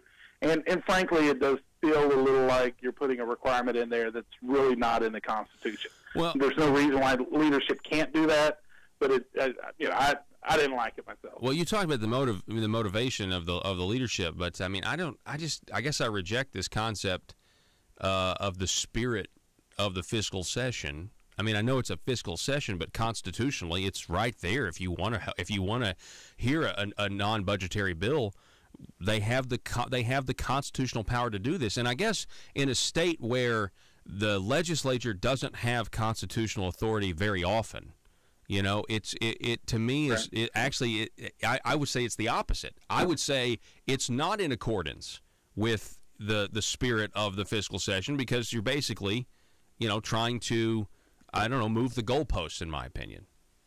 Yeah, well, and the thing is that I'm sympathetic to that opinion. But what I would say is that I do myself, I would just as soon not have 2 general sessions. And I mean, we pass enough laws and enough bills in the state of Arkansas. We don't need to do it every year. But what I would say is I think that the whole point of being able to open it up is either you have a situation that's a near emergency, so it's the type of thing that you would call special session for, or it's the type of thing that is just purely cleanup and has really broad support. And I think that if we would show fidelity to only doing it at those times, I think that's probably a better use of it. But at the same time, I mean, this is the thing is we've elected that group of leadership. Those are the people. They get to sort of, decide how they implement the rules. But the nice thing is every 2 years that kind of stuff changes. So, it'll be different in the future, I'm sure. And I'm right now in the middle of a speaker's race. So if somebody's really offended by it, they need to ask the next speaker candidate what they think. Yeah. So back on the 2/3 requirement, the governor said in the press conference, he was asked, why 2/3 support for the pharmacy bill or whatever bill in order to get it on the call. And he said, because we don't want to go in with a 51 vote majority and then have somebody change their mind. And then I get questions from the media saying, how come you didn't get your agenda passed? Now, I'm paraphrasing, but I mean, it's very close to that. And so my question is, again, I mean, I want you guys to be able to legislate independent of this control. We're trying to manipulate and get like a pre-vote count where I want you guys to have the debate. I just quoted an article here in the Gazette where it says the governor and the legislative leaders have sought to ensure that a special session held at the end of the ongoing fiscal session will be compact by avoiding complicated issues that are likely to spawn lengthy debates. And I'm just like, I want the average legislator to have maximum amount of authority, and I don't feel like that's happening right now. Yeah, I mean, okay, so you look at the Constitution of the United States. It says the Congress shall meet at least once a year. Well, the reason why they actually put that in the Constitution is because back then you had a bunch of farmers, you had bankers, you had people who actually would rather be back in Virginia and New York and North Carolina than be in D.C. And so they said, well, you have to come together at least once a year to work. What I'm afraid of is that Arkansas could become a little more like D.C. if we don't practice real restraints to make sure that we spend as little time as possible in Little Rock. So, well, I agree. I love the debate, right? I mean, that's me. I enjoy that. But I think that if we would save that for the general session, we only take care of things that are extremely important that we have to do immediately during a fiscal session or a special session. And then we get in, we get out, and that way people can go back to being regular citizens, taxpayers, and not feel like we're full-time elected officials. And so and this thing is I totally get. I mean, like I said, I'm sympathetic to your point of view. I'm a guy who likes the debate and thinks that the good legislation comes out of that. I just think that if it's something that is that complicated and something that is, that needs that big public debate, well, maybe it's better to put it off and deal with it in 2019. I guess, okay, my problem is, and I understand what you're saying, the more laws, the worse things get, generally speaking. That's totally true. Specifically, let's just take the pharmacy issue, though, okay? And the problem that I have with trying to get 2/3 support before your call a special session is actually it's putting you guys in a bad position, because I've talked to several pharmacists. I did this all last week, and Ron Caldwell's bill appears to be the favorite with the Pharmacy Association. And I got several of them on record, and they're saying, yeah, the governor doesn't support our bill, and so or Ron's bill. Now, he may now, I don't know. I know there's several competing ideas out there. But the point is, this is something that the legislature should decide. And I know he has the constitutional authority, and it's his responsibility to call the session. I get that. But when you add this arbitrary 2/3 support before we'll call a special session, that means if you don't get on board, potentially, with what the governor wants, well, then it's the legislator's fault for not supporting it.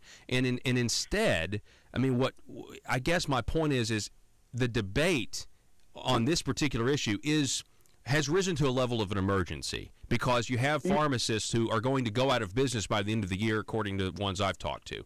You see my point here is that I really don't think the process right now is being respected. We talk about, what's the spirit of the Constitution or the spirit of the fiscal session.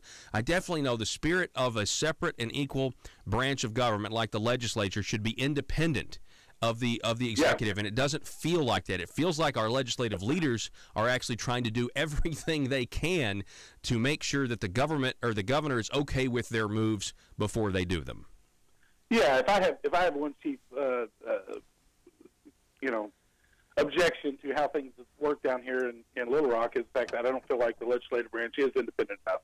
And so where that comes in is not, so the governor does have authority to decide how to make his call, when to make his call. That's something that we know is clearly vested in the governor's office.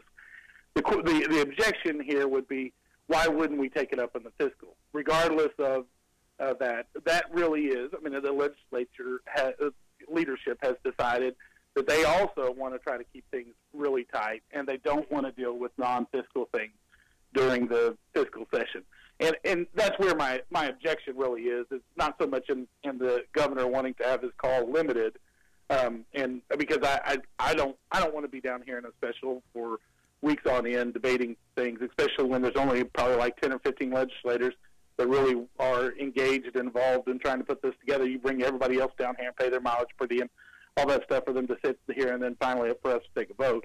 I think it'd be much better to do it in the fiscal session. But even that, so I think the PBM bill is a great example of sometimes the government being clogged and not working fast is actually an excellent thing. And I have a couple of pharmacists who I love, and they're being pinched and they're being hurt, and I want to see them find relief. But at the same time, when we move into this new area of regulation, we shouldn't do it flippantly. We should make sure that we're really careful.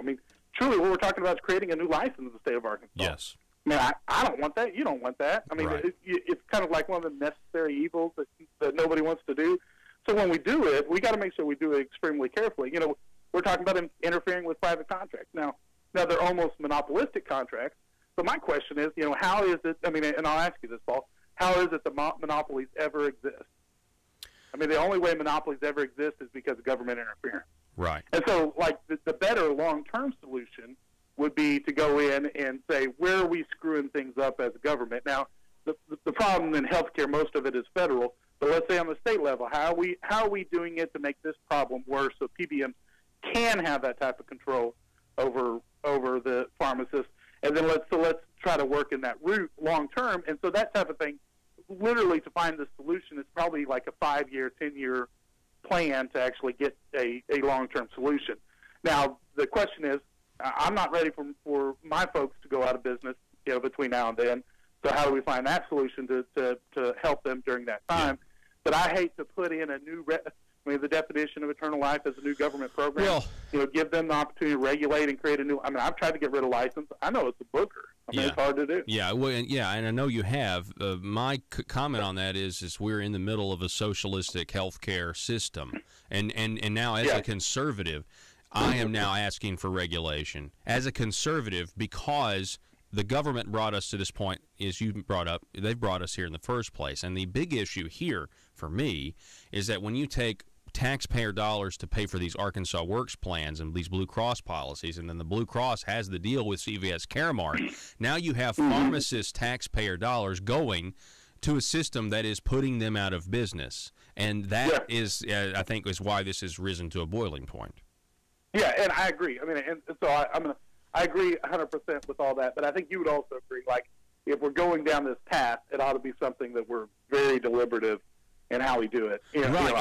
But that's to my point, very deliberative, but let's do it in an open session. Let's not try, let's actually let you guys legislate, and instead of saying, well, we need to decide the language before we even call the session, and let's go ahead and get a predetermined result so that it's, compact and short. I guess I want you guys to be able to have the up or down votes on amendments, and I want you guys to be able to do all that without having to. I mean, it's one thing to have a framework, but I don't like these negotiations before you guys actually have the power to do something, to vote and legislate. Yeah, and I mean, I get that, and I would say that if we were in a general session right now, it would be easy to be able to probably do a lot of that. Although, I mean, you and I both know that most of the work that's done up here is done before you ever get to committee meetings. It's done before you ever get to the floor, and that's not something new. I mean, that the founders would have envisioned it working like that. I mean, I don't think that's a bad deal. I just would say that, and there'll be plenty of time for vigorous debate, I would assume, even when we get to the committees and the floor. But if you can create something that has much more broad support and that is well thought through, and that we still try to have some fidelity at least to free market principles and ideas, and with a vision that maybe long-term solution is going to, it's not going to mean a new government program and regulatory authority that will last forever. I mean, those are the things I'd like to see. I mean, frankly, my opinion about this whole thing is that we pay billions of dollars out in health care in Arkansas. We ought to do with it through contract and not, so how we contract with Blue Cross Blue Shield, how we contract with through direct pay, through Medicaid. We should do that in a way that we guarantee that the pharmacists are treated well. It wouldn't fix all the problems, but at least it would be something that the state can do without creating new regulation. But anyway, that's I think that's probably a solution that, like, me and almost nobody else is looking at, and so it's probably not going to happen. But the point is that I really think that we need to be careful about how we do this, and that if we can find a long-term solution that doesn't make it where it doesn't grow government, doesn't entrench a new government program, that's great. If not, then we need to be looking at a temporary solution that later on we can address some of those things. We're talking with State Representative Bob Ballinger. Now let's talk about your race, because and we now have a primary between you and Brian King. I mean, this is what a lot of people thought was going to happen, but I think a lot of people had counted out Brian jumping in the race. I mean, Senator King for a long time has indicated that he didn't want to run for re-election. The last session he wasn't in Little Rock a whole lot. I think that his voting record shows he votes 25% of the time this last session, and he has indicated that he. I mean, and I don't blame him. He's been down here for 12 years. He's has been feels like that he is kind of getting beat up all the time. I mean, it seemed like it would have been an appropriate time for him to go back and focus on the farm and his home and family and let things kind of go, and that's sort of what the direction looked like was going to happen. But it kind of was getting apparent that Senator King wasn't quite ready to go home yet. So I kind of anticipated there's a good chance he was going to file. Well, so you called him in the Gazette an angry man who can't work with other lawmakers. That's not a misquote, right? You believe? No, that's. It's a factual quote. I mean, the truth is, I also said in the Gazette that he has accomplished a lot of stuff down here. That he's done some good things. He's been a legislator in the past that I could admire. But it's just like a lot of things. in people's lives. They get to the point where they've hit their head against the wall so many times that they're just no longer able to really function and think. And that's where Senator King has gotten, is that, I pity him for being in a position that he is, and there but the grace of God go I. I hope that I know when it's time to go home, and that I don't get into my 11th year and get to the point where I'm no longer effective, and I've been so mean and so mad to so many people that they won't even people who are my friends are like, hey, what's going on? Why are you doing that? And so hang on. I hope but you that just said he can no longer. You just said he can no longer function and think. I mean, I would dispute that. I mean, I think he's able to think, and I mean, I think he makes a lot of great points that it really kind of exposes, the flaws of government a lot of times. Let me say this: that okay, so let me say this: you are exactly right that he does make a lot of great points, and he goes down and he speaks to those great points. But nobody's listening because they've already had, 3 years ago, he poked his finger in one of their eyes. And then 2 months ago, he poked his finger in the other eye. And so they're not listening to him at all. I mean, I'm not saying he's not a very intelligent man, because he is. There's no question about his level of intellect. What it is, you get so, and you and I have both done it, we're both men, where we get so mad in a situation, we're no longer able to really function and rationally. All of a sudden, things that maybe aren't so, but it looks like it's so, and it feels like it's so you believe it to be so. And that's where Senator King is that, there's so many times he's come up to me and he said, you did this. Like, I know I didn't do that, but in his mind, he's worked it. He's not lying. He really believes it. But he's worked it up to the point where he totally believes this absolutely unfactual thing to be true. And that's kind of where he's at. And I think if you're going to accuse him of that, I can name a ton of lawmakers who do the exact same thing, who think that they know something to be true when in fact it is not true. We all, we're human beings, so we all do it to some extent. The question is whether or not, if we're talking about people who are just flat up liars, they're also not affected down here because people know they're flat out liars. If all these other things, there are a lot of things that can make you not effective and make it where people don't want to work with you. And in his level of frustration that's worked to anger, that's worked to the point where he's not rational about how he interacts and works with people. Yeah, I think a good example of this, right? So the governor comes to Carroll County, has a Lincoln Day dinner, and he comes in, and the Senator King is there. And the governor says something, everyone stands up and applauds. Senator King stands up, this is about a year, stands up and applauds, gives a standing ovation to the governor. Well, why do you do that? Well, I know how much Senator King is upset as governor and even thinks extremely lowly of the governor, but he did that because the quorum required it. He did that because in that environment it would have been objectionable for him not to do that. And then the governor a few months ago comes to Green Forest, and he gets 2 standing ovations there. Well, Senator King stands up and gives standing why? Because the quorum requires it. Because anything else would have been out of place. It would not have achieved the goal of whatever. And so both of those situations, it was the right thing. In spite of how he feels about the governor, it was the right thing to do. That same kind of decorum, I wish he would have that control here. And if he would, the truth is he was not going to run for re-election, so I probably would have ran anyway. But if he wanted to continue to have that, I would have never ran for it. So you point out that Brian King is not happy with the governor, and he makes that well known. Are you happy with the governor? What do you think of the governor, Bob? It depends. What are you talking about? So there's sometimes I'm really happy with the governor. There's sometimes I'm really disappointed with the governor. But that's kind of the way the government's supposed to work, right? It's supposed to be sort of ambitions, checking ambitions, and different ideas coming to the table.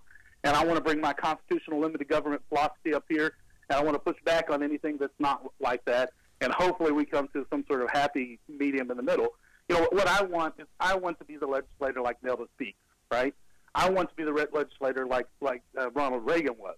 I want to be the happy warrior who comes up here and doesn't give in on my convictions, conservative convictions, limited government, small L libertarian, ideas. But I also want to be somebody that is not objectionable.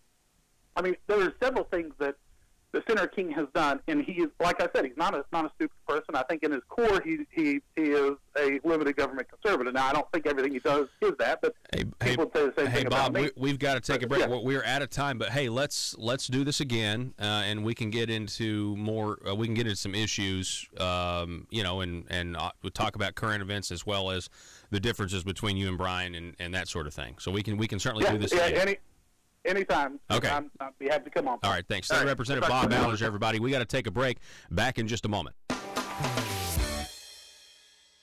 Protecting your business means protecting your data. But is your business really prepared to handle the growing threat of things like cybercriminals and ransomware? At iTex, they're committed to deploying the best security solutions to protect your business and your bottom line. Security threats are constantly evolving. So are security needs. Be proactive now and equip your business with the best cybersecurity available with iTex. Call them today for a free consultation at 870-336-9778. That's 870-336-9778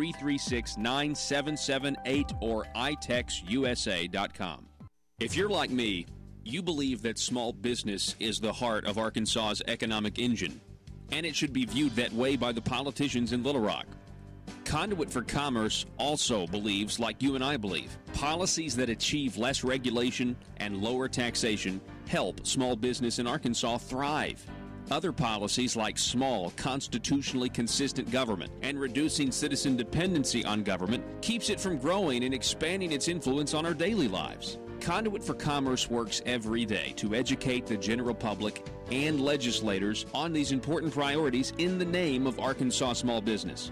By the way, contributions to Conduit for Commerce are tax deductible. Log on now to conduitforcommerce.org and click on Contact Us on the right side of the page. That's conduitforcommerce.org. Go there now and learn the facts on protecting small business in Arkansas.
Conduit News Radio with Paul Harrell is building a liberty machine.